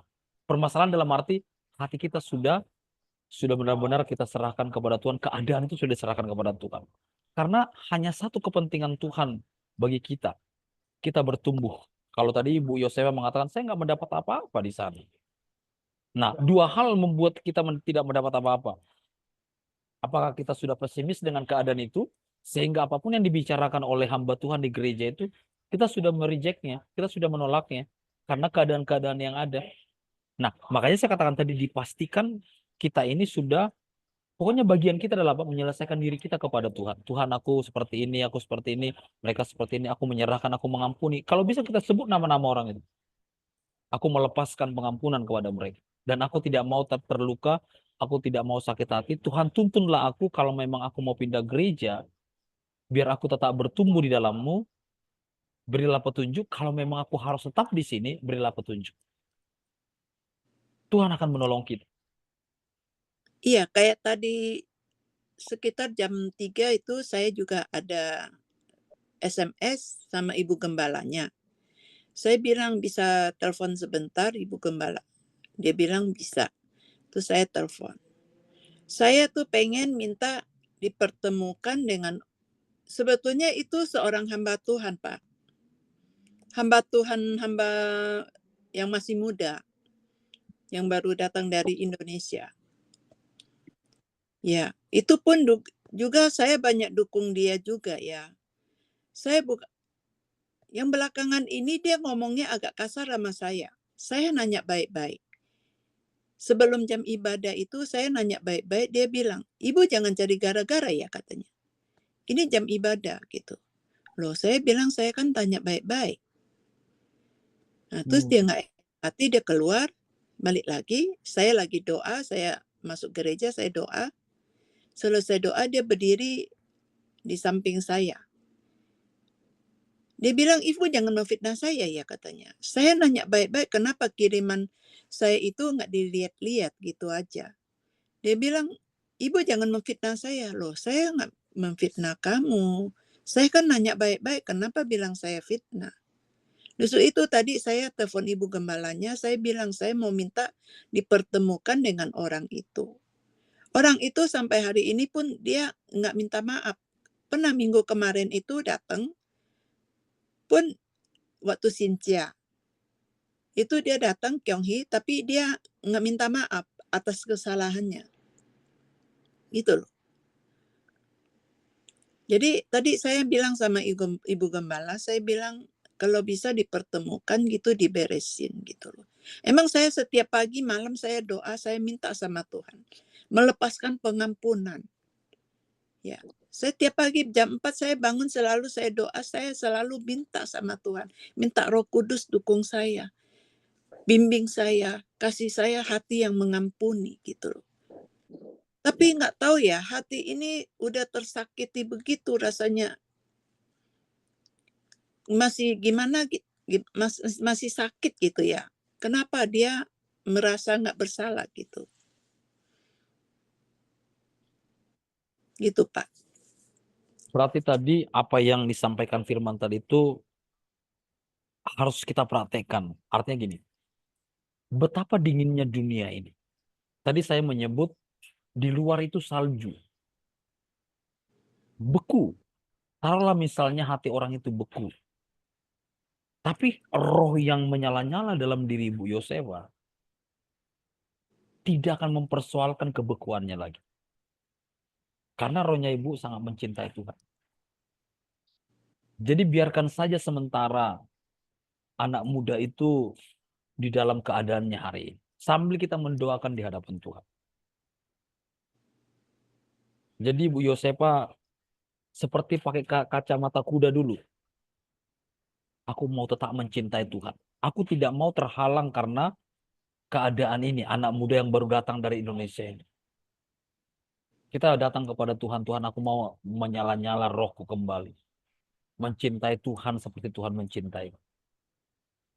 Saya terus akan mendoakan nanti Ibu Yosefa agar kasih Tuhan melimpah-limpah, menyala-nyala dalam hidupnya Ibu Yosefa. Anak muda itu, hamba Tuhan itu, mungkin dia tidak tahu apa yang diperbuatnya sehingga menyakiti Ibu Yosefa. Tetapi yang ingin dikatakan Tuhan hari ini kepada Ibu Yosefa, layanilah aku. Biarlah rohmu menyala-nyala. Jangan kendor. Jangan turunkan speedmu mengasihi aku karena anak muda itu. Karena bukan anak muda itu yang menyelamatkan Ibu Yosefa. Tuhan yang menyelamatkan. Ibu Yosefa bukan milik gereja itu. Ibu Yosefa adalah milik Tuhan. Jadi seluruh kehidupannya Ibu Yosefa jangan terhalangi menjadi pelayanan bagi Tuhan. Gara-gara kondisi-kondisi di tempat itu. Saya katakan seperti ini Bu Yosefa, saya pernah mengalami. Saya sangat terganggu, sangat rugi sekali. Dibuat orang yang saya tolong kehidupannya. Saya tolong kehidupannya. Sekolahnya, saya mencoba untuk membiayai sekolahnya. Dia tidak punya usaha dan dia ribut rumah tangga. Biasanya ekonomi kalau porak-porak, apa itu namanya? Kalau morat-marit itu mempengaruhi keluarga. Dia katakan istri saya sangat kasar kepada saya. Saya katakan kamu nggak punya usaha. Istri kamu kerja, kamu pengangguran. Sangat wajar istrimu marah. Anakmu diurus oleh mertuamu. Kamu tidak punya apa-apa. Saya katakan saya modali kamu untuk membangun usaha. Saya melakukan itu. Dia katakan kamu sudah doktor, saya masih belum tamat sarjana. Saya katakan saya biayai kamu. Dan apa yang terjadi? Dia hancurkan saya di belakang. Karena saya menolong orang lain. Saya bersama istri saya menolong orang lain. Dia merasa cemburu dan dia merasa takut kalau kami menolong orang lain dia akan terabaikan. Dia mulai mengatakan, aduh Edi ini sok banyak uang ini. Yang lain juga ditolong, kira-kira seperti itu loh. Saya katakan, kalau saya menolong kamu, istri saya menolong orang lain, tidak ada urusan. Apa yang menjadi komitmen saya menolongmu tidak akan berubah. Sekalipun ada orang lain yang kami mau tolong lagi. Akhirnya dia minta maaf sama saya.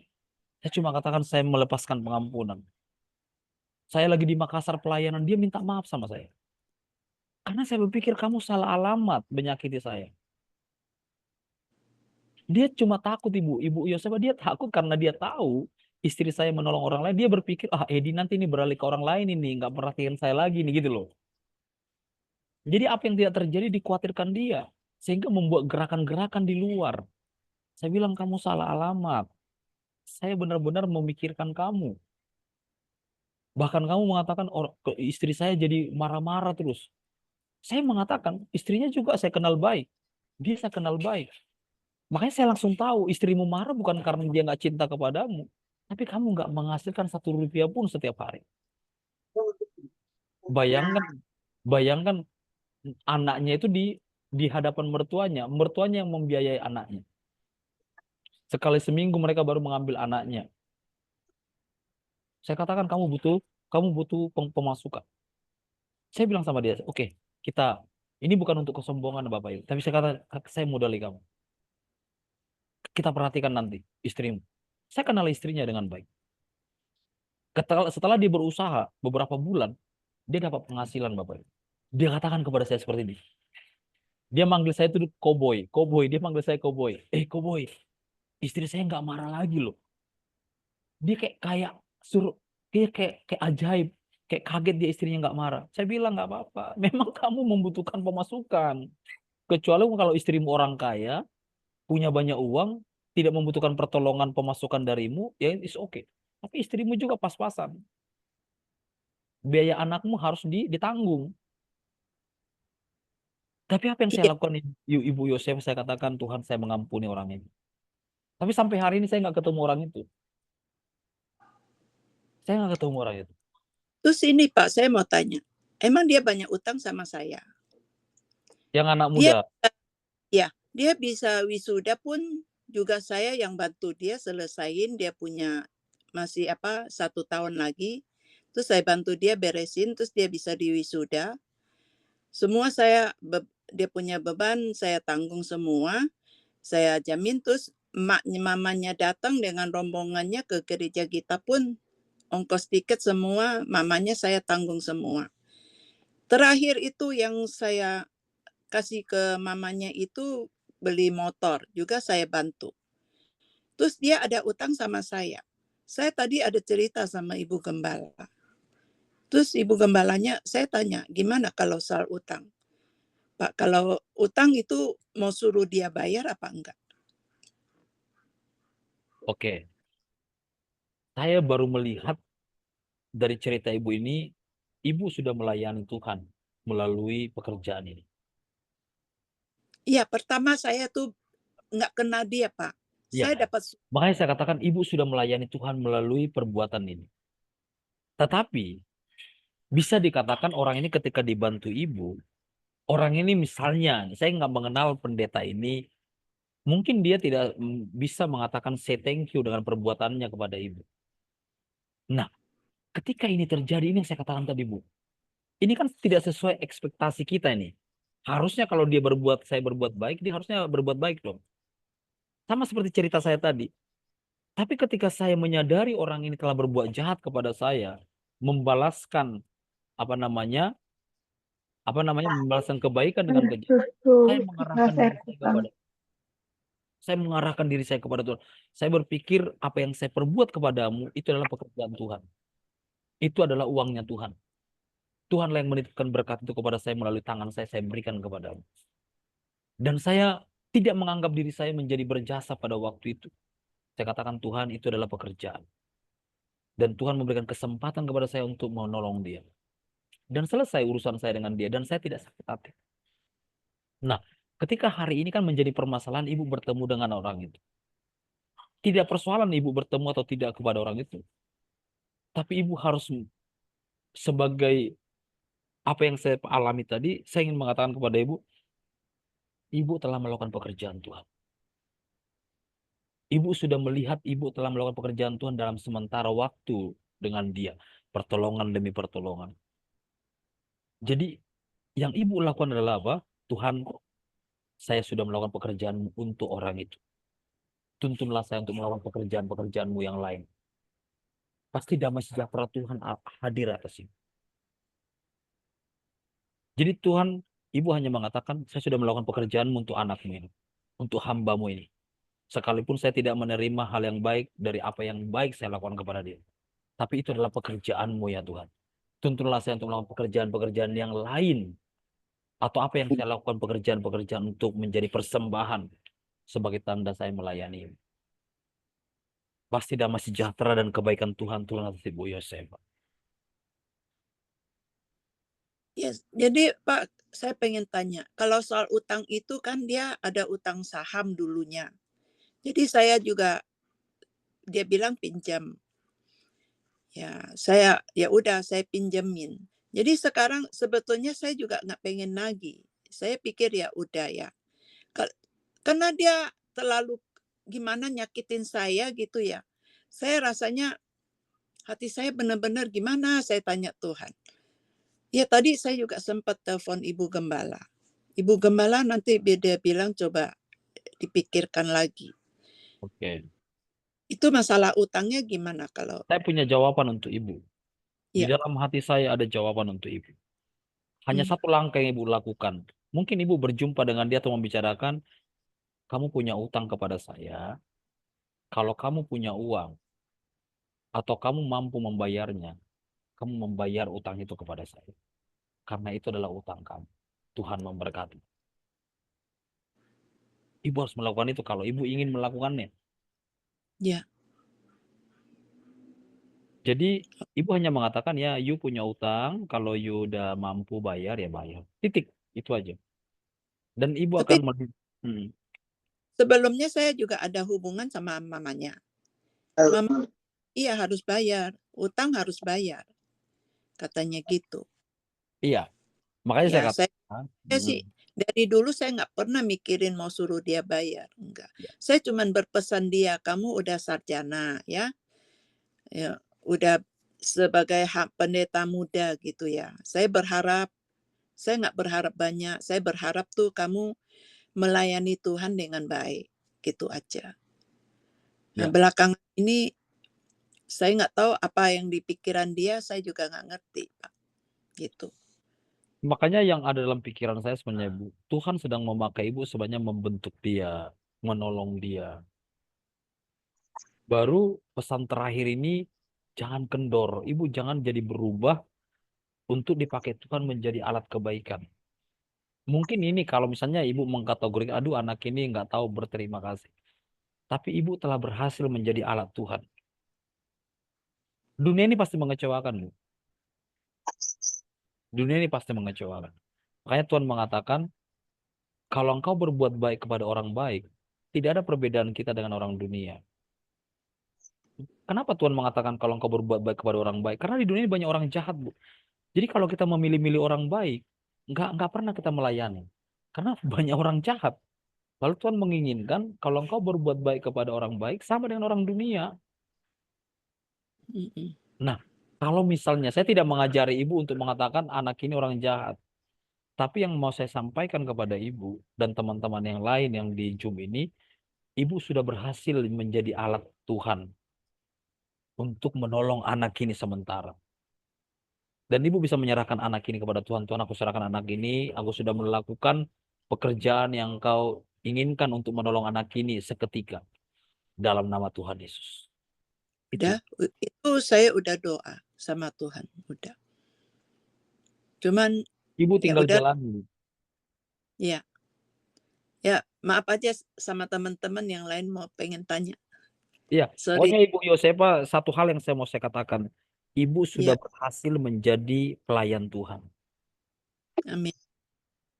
Ya, kira-kira Amin. seperti itu ya Ibu Yosefa, damai sejahtera Tuhan atas Ibu Yosefa. Ya, amin. Oke. Makasih ya Pak. Ya, Tuhan Ya, berkati Ibu Yosefa panjang umur ya. puji Tuhan. Makasih Pak. Oke, Teman-teman. Oke, ada yang lain? Ibu Lisa, saya kembalikan ke Silakan. Silakan siapa yang mau bertanya? Aku share. Mbak Nina, Mbak Sarah, atau Mbak Celi, Halo, Bu Alan. selamat malam Pak Edi, ya Ibu Bu Sarah. Yosep tadi. Ya, eh, mungkin bukan secara kebetulan kalau malam hari ini aku ada di dalam ya. Aku mendengar Ibu Yosep tadi menyebut sebuah gereja ya. Mudah-mudahan bukan yang di mana aku tumbuh. Gitu. Mudah-mudahan itu ya. Bu Yosep, kita belajar banyak hal dari situ. Satu, Bu Yosep tadi share tentang kekecewaan terhadap sebuah komunitas. Itu. Aku juga bertumbuh di suatu gereja, ya mudah-mudahan nggak sama ya, karena disebutnya dengan jelas gitu ya, gitu kan. Tapi di sana aku belajar banyak hal ya. Kalau melihat kasat mata, ya saya kayak Bu Yosep tadi, kok saya kecewa atau sakit hati dan tidak menyukai itu. Tapi dari situ saya belajar satu hal yang saya menundukkan diri, yaitu menjadi seorang murid. Saya tidak melihat orang di sekitar atau yang mengecewakan saya. Itu karena aku mengambil bagian pelayanan juga di komunitas itu gitu. Tapi mungkin secara daging ya, gitu kan. Itu bisa mengecewakan. Tapi dari sana kita belajar di saat kita memberi diri atau belajar untuk menjadi pelayan atau menjadi berkat bagi orang lain, di situ dibentuk gitu. Dan kita belajar, oh ya, saya bisa kayaknya maksudnya bertentangan dengan hati nurani gitu. Aku juga pergumulanku tidak pendek ya Bu ya. 9 sampai 10 tahun di gereja itu. Di situ hati ini ya, aku diajarkan untuk di saat aku bergejolak gitu, kok seperti ini gitu. Tapi ada suara hati kecil yang situ. Sarah taat, Sarah tunduk, Sarah setia. Nah, di situ di saat aku tunduk, yaitu menanggalkan kedaginganku, taat sampai ada suara Tuhan. Suatu saat kalau aku izinkan kamu sudah keluar dari komunitas ini, kamu akan belajar di mana kamu belajar tentang kebenaran. Setia, saya menundukkan diri sampai saya menikah dan akhirnya saya pindah ke Taipei. Itu belajar satu hal yang tentang komunitas itu tadi yang mengecewakan. Di saat kita menanggalkan diri, ya Ibu Yosep ya, Tuhan, hati ini kecewa. Tapi saya belajar untuk mengampuni seperti Tuhan mengampuni di saat orang-orang di sekitar kita mengecewakan. Tidak seperti yang kita inginkan. Yang kata Pak Edi, tidak seperti ekspektasi itu tadi. Disitulah kita dibentuk, kita belajar. Gitu. Nah, tentang keuangan tadi ya, tapi tidak di dalam gereja ya. Aku belajar juga. Di saat saya sudah berusaha untuk menjadi berkat bagi lingkungan, keluarga, dan tidak seperti yang saya inginkan gitu. Supaya hati ini tidak terlukai atau terkotori oleh keinginan daging ini, karena keinginan daging saya sudah bantu kok gitu kan. Kenapa dia berterima kasih aja enggak? Melukai benar, itu melukai. Tapi saya belajar untuk menundukkan diri, menanggalkan keinginan daging ini. Aku bilang, Bapak berikan aku kekuatan mengalihkan perasaan ini bahwa apa yang saya keluarkan itu tadi itu bukan bagian saya, tapi itu Tuhan memakai berkat yang Tuhan berkati dalam pekerjaanku, menghasilkan ekonomi, dan aku, saudara mungkin teman, minjam. Dan itu tidak ada perhitungan, bahkan oh iya, saya kembalikan suatu saat nggak ada. Tapi aku mengalihkan itu supaya pikiran hatiku tidak terkotori. Aku bilang, it's okay. Tuhan berikan aku kekuatan, kesempatan untuk berkata, itu bukan bagianku. Tuhan memberkati aku supaya menjadi berkat bagi orang tersebut. Itu saya belajar dari situ, Bu Yosef. Ya, kiranya menjadi berkat bagi orang lain, untuk saudara dan sahabat-sahabat yang ada di dalam hari ini. Terima kasih Pak Yosef dan terima kasih untuk semuanya yang mendengarkan kesaksian ini. Ya, Itu terjadi dalam kehidupan pribadi saya sendiri. Ya, salam oke. Tuhan memberkati. Terima kasih. Ada saya tambahkan dari kesaksian Ibu Sarah, Tuhan itu sekalipun kita sebenarnya berbuat baik bukan untuk mengutangi Tuhan, tapi Tuhan itu tidak Iya, pernah berutang. betul. Ada satu firman Tuhan yang berkata, kalau engkau menolong orang lemah, engkau memiutangi Tuhan. Kita berbuat baik bukan untuk mengutangi Tuhan, memiutangi Tuhan. Tapi Tuhan itu pasti membalaskan kebaikan demi kebaikan. Tujuan kita bukan untuk mendapatkan balasan dari Tuhan. Tapi Tuhan itu Bapa yang tahu betul apa yang sudah kita kerjakan. Sekalipun, saya katakan sekali lagi, kita berbuat baik bukan untuk mendapat kebaikan dari Tuhan. Tapi Tuhan tahu apa yang terbaik bagi kita.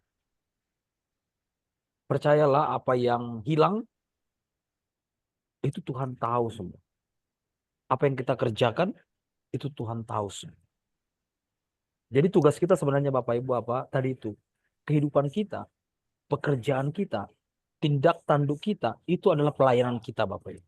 Jadi tadi kalau Ibu Yosefa, Ibu Sarah melakukan kebaikan bagi orang, itulah pelayanan yang diberikan Tuhan kesempatan untuk kita lakukan. Tidak semua kita mendapat kesempatan untuk menolong orang Bapak Ibu. Ya. Tidak semua. Apalagi tadi Ibu Yosefa sebenarnya orang itu kuliah. Orang itu butuh kuliah, butuh uang untuk kuliah, wisudanya. Dengan bantuannya Ibu Yosefa tadi mendatangkan orang tuanya dari Indonesia ke China, pertolongan Ibu Yosefa sudah mendatangkan sukacita bagi keluarga itu. Jadi itu adalah pelayanan. Jadi selanjutnya yang terjadi kita serahkan kepada Tuhan. Tapi yang jelas kita melakukan bagian kita. Dan Tuhan nanti yang melakukan bagiannya. Kira-kira seperti itu ya, Ibu Sarah, Ibu Yosefa. Ibu Lisa, saya serahkan ke Ibu Lisa. Baik, ada lagi yang mau share? Bersilakan. Di sana nggak ada orang Batak Kalau ya? Di home ini nggak ada orang Batak ya? nggak ada orang Tidak Batak, ada kayaknya. Karena orang Batak Tidak susah, orang Jawa semua. agak susah pakai bahasa Cina kalau orang Batak ya. Agak Bapak berat Ibu Pak ya, saya sharing logatnya. sedikit ya. Saya sharing sedikit ya. Dulu ketika saya umur 19 tahun di Jakarta, saya ingin menjadi TKI di Taiwan loh Bapak Ibu. Ini benar ini. Saya Oh, pengen ke Taiwan dulu waktu saya umur 19 tahun untuk jadi TKI. Jadi belum jadi hamba Tuhan. Tapi hari ini saya berkhotbah untuk orang-orang di Taiwan ini. Dulu saya sempat itu. Jadi waktu itu ada lamaran untuk ke Taiwan jadi TKI. Saya pengen itu. Saya belum dipanggil Tuhan. Saya belum merasakan panggilan Tuhan waktu itu. Makanya waktu saya lihat pertama Ibu Lisa WA saya Hong Kong Taiwan, waduh, saya berkhotbah untuk orang Taiwan, orang-orang di Taiwan. Tinggalnya kerujuk. Iya benar. Saya baru melihat, aduh, saya berkhotbah untuk orang yang tinggal di Taiwan. Padahal dulu saya pengen ke Taiwan jadi TKI saya. Tapi Tuhan berencana lain. Tapi Ada saya, waktu Pak ke Taiwan. ya amin. Saya bersuka cita melihat Bapak Ibu, ibu-ibu ini yang benar-benar menyisihkan waktu untuk mendengar firman Tuhan. Saya kadang-kadang Bapak Ibu ya, ini memberi penyemangat bagi Bapak Ibu. Saya kadang-kadang kalau ada di gereja satu harian, saya berpikir seperti ini. Saya ada di gereja karena saya pelayan Tuhan. Karena saya pendeta makanya saya di gereja. Kalau saya nggak pendeta, belum tentu seperti Bapak Ibu yang mendengarkan firman Tuhan setia di gereja. Karena ada jemaat-jemaat Tuhan itu yang sangat rajin mencintai Tuhan. Sangat rajin berbuat, mau dipakai untuk menjadi alat kemuliaan Tuhan.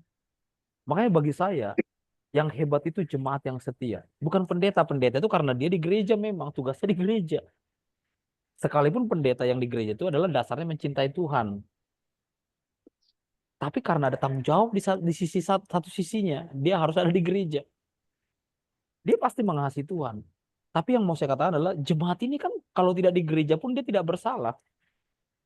Karena tidak ada tugas yang harus dikerjakan. Tapi ketika jemaat setia mendengarkan firman Tuhan, menjadi alat bagi Tuhan, bagi saya orang-orang inilah orang-orang yang akan masuk dalam kerajaan surga.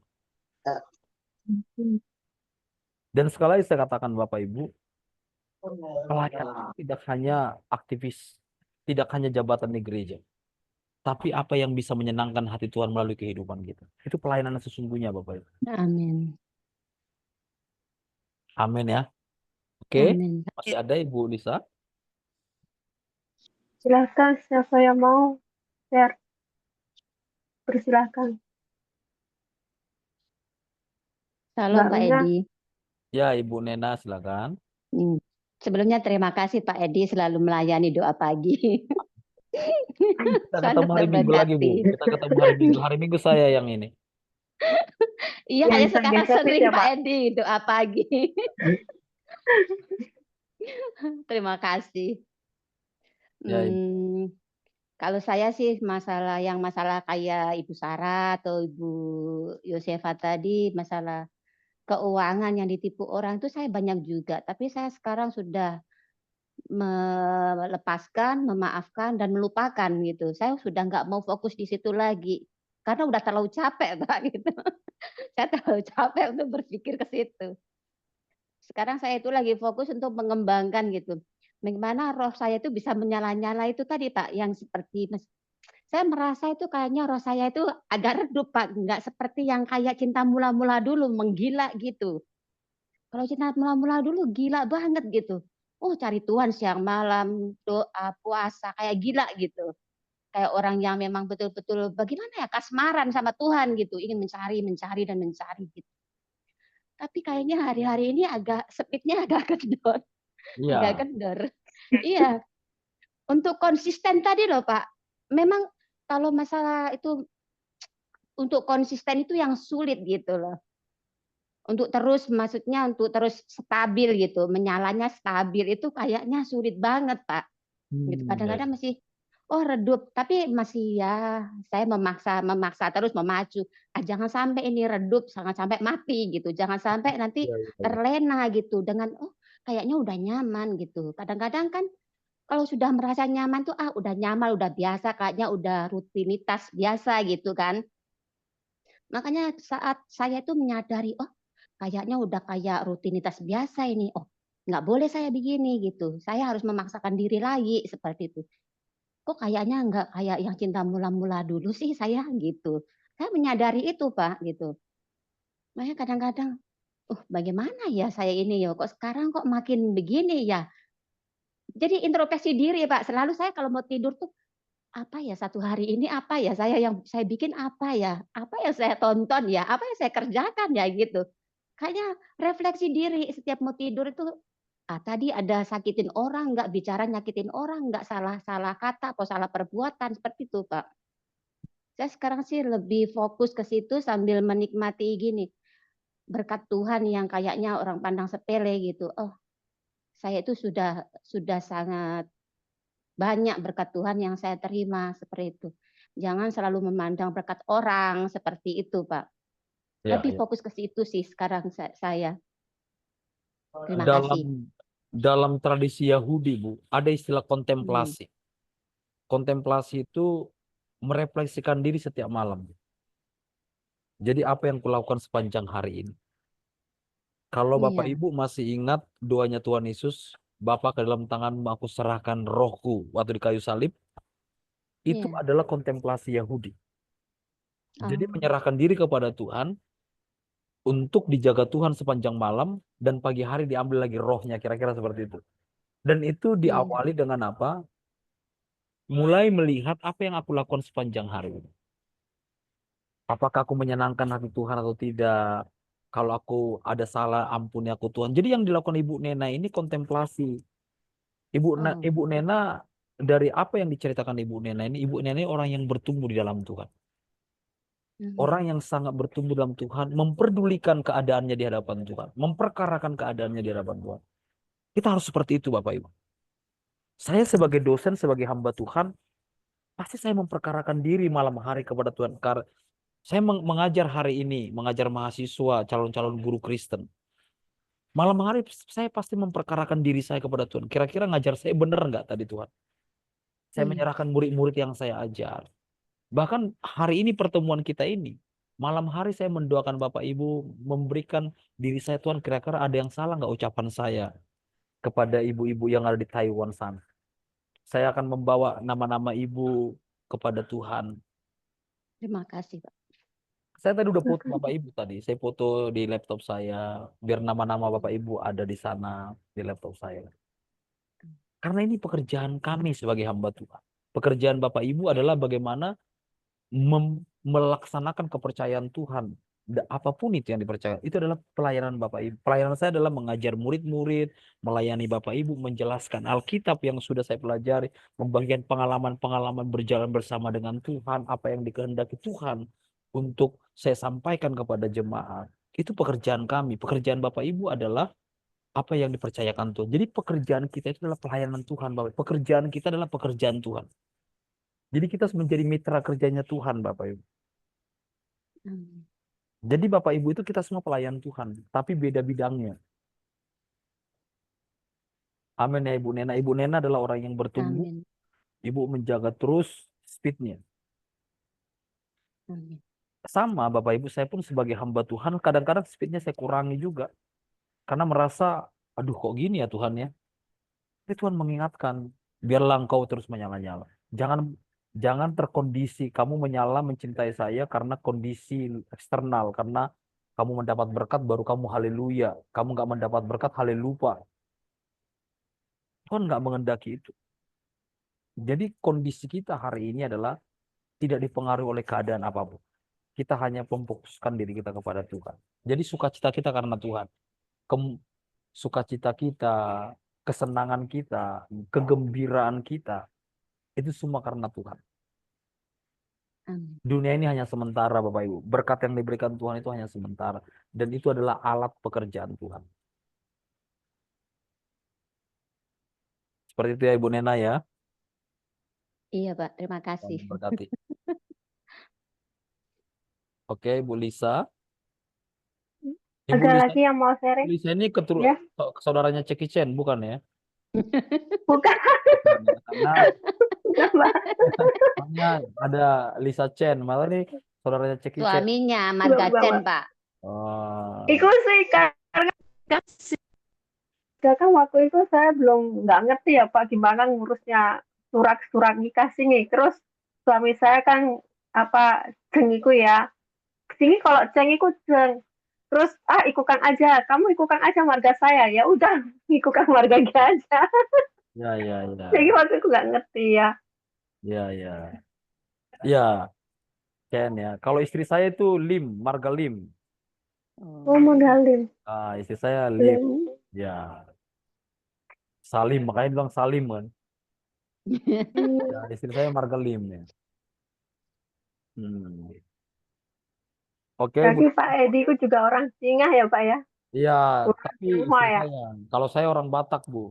Batak. Oh, orang Batak. Pak Saya Edi orang Sumatera. Batak. Iya, orang Sumatera Utara, Simanjuntak, Iya. Simanjuntak kan marga Oh iya. Batak. Ya. Marga Batak. Saya orang Kalau marga Medan, Batak itu kan bahasanya sih bahasa Gecar Horas, gitu ya Pak? Bahasa Horas, Deng kalau itu bilang ya Pak ya? Horas, Horas. Horas. Horas. Kalau Sisye itu Moliate. Moliate. Ya, thank you ya, Sisye itu. Moliate. Iya. Berarti Pak Banyak Edi loh juga Pak yang bahasa dari Cina, Taiwan Pak. yang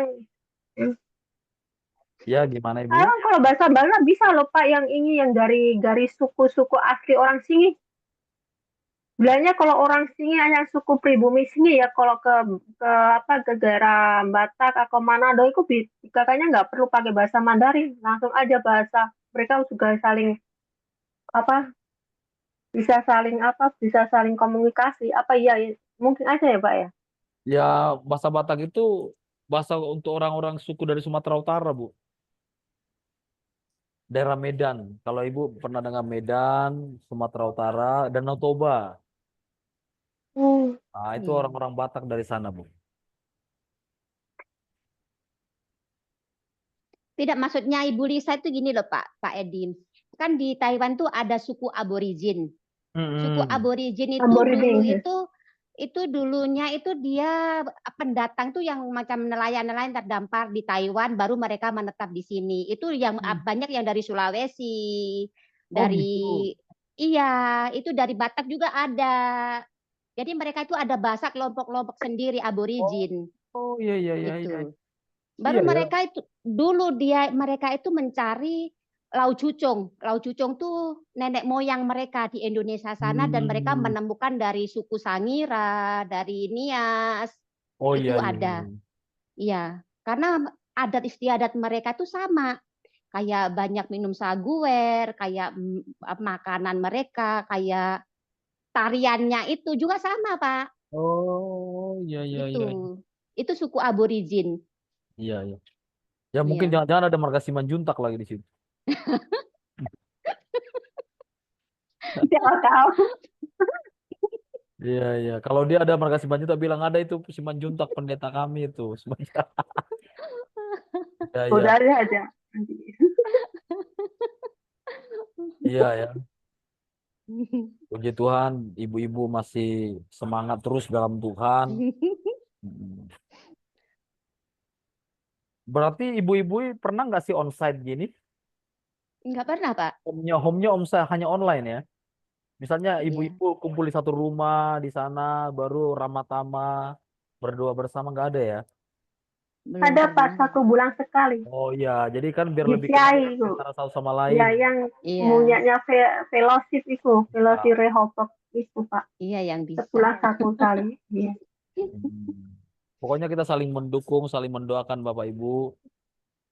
Amin. Kita doakan terus agar iman Bapak Ibu itu tetap bertumbuh menyala-nyala apapun kondisi. Amin. Amin. Oke, Bapak Ibu masih ada, Ibu-ibu. Ini semua ibu-ibu semua ini ya. Pak Alan ini Bapak ya. Ibu. Ibu. Si Alan, Oh. perempuan. Si Melang Alan. itu. Oh, Cici. Ci Alan ya. Iya, Ci Alan ya. Pak, kameranya nggak bisa dibuka. Oh iya Bu ya. Oke, Ibu Alan. Ibu-ibu memang ibu-ibu paling nanti perempuan yang paling banyak masuk surga. Amin, Pak. Amin. Amin. Karena di setiap persekutuan banyaknya ibu-ibu. Ibu-ibu yang banyak tersakiti, Pak. Makanya lebih mudah Tapi untuk laki-laki mencari nggak mau kalah, kebenaran. Bu. Kalau bilang ibu-ibu banyak di gereja, laki-laki nggak mau kalah karena wanita yang paling duluan berdosa katanya. Karena Hawa itu perempuan, dia merasa bersalah, makanya ibu-ibu banyak ke gereja sekarang. Tapi benar, ibu-ibu itu paling banyak. Di mana-mana di gereja itu ibu-ibu. Ya mungkin karena ibu Nena bilang banyak tersakiti, jadi banyak keluhan ke Tuhan ya. Banyak Iya, curhatan iya Pak, gitu. bener Pak. Karena Tuhan itu Kan mendengar Pak, curhatan. Tuhan iya, mendengar curhatan nggak bosan. Kalau mungkin iya, suami-suami iya, bosan mendengar curhatan istrinya. iya. Lagian katanya Pak Eras kan kalau kita tidak remuk kan susah itu menerima kebenaran. Yang remuk-remuk ini Pak yang datang Pak. Iya ya. Pokoknya semangat terus ibu-ibu. Nanti kita kapan-kapan ketemu lagi di Amin. cara yang sama. Amin. Amin. Pokoknya kalau Amin. saya ada waktu, ibu-ibu saya bisa. Tapi nanti kita terus nanti kalau misalnya kita kondisikan waktunya. Ini Amin. sebenarnya malam ini saya ada ngajar kelas malam. Tapi saya buat video, saya buat record video. Jadi mereka saya tadi rekam video di kampus untuk mengajar. Saya kasih ke mereka dan saya bisa hadir bersama-sama ibu-ibu di sini. Terima kasih Pak. Terima kasih waktunya Pak Terima Edi. kasih banyak. Iya. Oke, masih ada Ibu Lisa? Oke. Ada yang mau sharing lagi? Kalau tidak ditutup aja Pak, silahkan. Ya, kita berdoa ya, Ibu Lisa. Ya. Terima kasih Ibu Lisa, Ibu Nena, Ibu Sarah, Ibu Yosefa, Ibu Alan, sama Ibu Jenny. Kita berdoa, Bapa dalam sorga, hamba menyerahkan anak-anakmu yang hamba sebut namanya. Biarlah roh mereka menyala-nyala, biarlah terus mereka dalam cinta yang menyala-nyala kepada Tuhan. Kasih mula-mula melimpah-limpah atas hidup mereka. Sehingga apapun yang mereka hadapi, mereka bisa lewati bersama dengan Tuhan. Keluarga mereka, anak-anak mereka, pekerjaan mereka dalam perlindungan Tuhan yang maha tinggi. Berkati Tuhan home Taiwan ini. Biarlah mereka menjadi wadah yang menjadi cahaya di tengah-tengah di mana Tuhan tempatkan mereka. Kami menyerahkan gembala senior kami Pak Erastus agar diberkati oleh Tuhan dalam proses kesembuhan, tangan-Mu yang ajaib lah yang menolong hamba-Mu ini. Terima kasih Bapak. Berkat damai sejahtera dari Allah Bapa turunlah atas setiap anak-anak-Mu yang ada di Zoom ini. Kasih karunia Tuhan Yesus dan keselamatan melimpah atas mereka, atas keluarga mereka, penyertaan Roh Kudus yang menyertai mereka mulai malam hari ini sampai selama-lamanya. Amin. Amin. Amin. Amin. Terima kasih. Selamat Terima kasih. Pak malam, Edi. Tuhan Selamat. memberkati Terima kasih Pak Edi. buat Selamat semuanya dan Pak Edi. malam. Terima kasih untuk Selamat malam. pelayanannya. Selamat Oke, malam semua. saya izin Ibu. Iya Pak, silakan. Bye-bye. Bye-bye. Bye-bye. Tuhan berkati buat Bye. semuanya. Tuhan Ya, God memberkati. bless.